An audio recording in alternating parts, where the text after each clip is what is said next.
ફરી જીવી જાણ. ભાગ 43. અધિકાર. બગીચામાં બેસીને પ્રોજેક્ટ પર કામ કરતી નંદિનીએ અચાનક કંઈ યાદ આવતા પોતાનું લેપટોપ બંધ કર્યું. આપણા ક્લાસના બધા જ સ્ટુડન્ટનું ગ્રુપ છે, બસ તું જ નથી. તારો નંબર મળી જાત તો, એક યુવાને નંદિની સાથે ચાલતા ચાલતા કહ્યું. મારી પાસે મોબાઈલ નથી, નંદિનીએ સહજતાથી જવાબ આપ્યો. હા, મેં સાંભળ્યું છે કે તું મોબાઈલ યુઝ નથી કરતી, પણ મારા માટે માનવું મુશ્કેલ છે, કેમ કે આજકાલ. તો ના માન, હું કોઈને મનાવવામાં રસ પણ નથી રાખતી. નંદિની વચ્ચે જ બોલી પડી અને એ લાઇબ્રેરી તરફ જતી રહી. પુસ્તકોને જમા કરાવીને પાછી ફરેલી નંદિનીની રાહ જોઈને જ ઊભેલો અને પોતાની લાગણીઓ પાસે લાચાર બની ગયેલો સિદ્ધાર્થ ફરી એકવાર નંદિનીનો રસ્તો રોકી ઊભો રહ્યો. મારો રસ્તો રોકવો એ કદાચ તારી આદત પડી ગઈ છે, પણ તારી આ આદત હવે મને ચીડ અપાવે છે, નંદિનીએ થોડું અકળાતા કહ્યું. પણ સિદ્ધાર્થ ફરી પ્રભાવિત થયો હોય તેમ કહી રહ્યો. શબ્દોનો ભંડાર છે તું. ક્યારેક તો જીવતી જાગતી ડિક્શનરી લાગે છે. બસ તારી એ ડિક્શનરીમાં સિદ્ધાર્થ શબ્દ નથી. ત્યાં જ મને તકલીફ છે. તકલીફ? મહેરબાની કરીને આવા શબ્દ ના વાપર.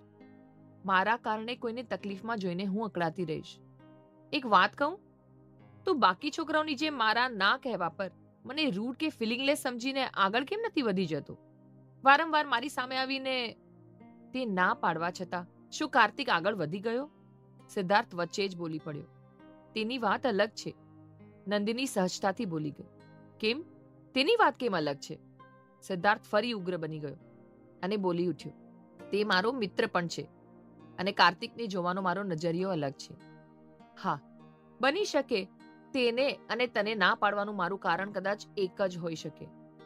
સિદ્ધાર્થ, જાણું છું કે લાગણીઓ સામે લડવું મુશ્કેલ છે, પણ શું?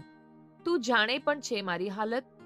સિદ્ધાર્થે જાણે બધું ભૂલી ગયો હોય પોતાની લાગણીઓ સામે અને તેને જોશ સાથે નંદિનીનો હાથ પકડી લીધો. જો તું મારી નથી થઈ તો તું તેની પણ નહીં થઈ શકે. હજુ તો મારો ચાન્સ વધારે નહીં તો 1% તો 1% છે ને, ખરું ને? સિદ્ધાર્થની પકડ વધુ મજબૂત બની રહી હતી. એ અજાણતા જ નંદિનીને દુઃખ પહોંચાડી રહ્યો હતો, જ્યારે નંદિની મૌન હતી. તો શું મારો કોઈ જ ચાન્સ નથી? તું આમ મૌન કેમ છે? હંમેશની જેમ આજે કેમ જવાબ નથી વાળતી?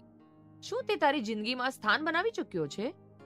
સિદ્ધાર્થને નંદિનીનું મૌન ખટકવા લાગ્યું. બધું સાંભળી રહેલો કાર્તિક આગળ આવ્યો. સિદ્ધાર્થે પકડેલા નંદિનીના હાથને છોડાવવા કાર્તિકે સિદ્ધાર્થનો હાથ પકડ્યો અને બોલ્યો, તેનો હાથ છોડી દે. સિદ્ધાર્થ કાર્તિકને જોઈ રહ્યો. તે ચૂપચાપ ઊભી છે, તેથી તારે સમજી જવું જોઈએ કે તે તને કોઈ ખોટી આશ આપવા નથી માંગતી. જો તને સ્પષ્ટ જવાબ મળી ગયો હોય તો તારે તેને સ્વીકારવી લેવો જોઈએ અને આગળ વધી જવું જોઈએ, કાર્તિકે કહ્યું ને નંદિનીનો હાથ સિદ્ધાર્થના હાથમાંથી છોડાવી લીધો. વાત મારી અને નંદિનીની છે. તને નથી લાગતું કે તને વચ્ચે બોલવાનો કોઈ અધિકાર નથી? સિદ્ધાર્થનો ગુસ્સો વધી રહ્યો હતો. અધિકાર છે મને, મારી મિત્ર છે એ, અને માણસ પોતાના મિત્રને જેટલા અધિકાર આપે છે તેટલા બીજા એક કોઈ સંબંધને નથી આપતો. કાર્તિક નંદિનીનો હાથ પકડ્યો ને વર્ગખંડ તરફ ચાલવા લાગ્યો.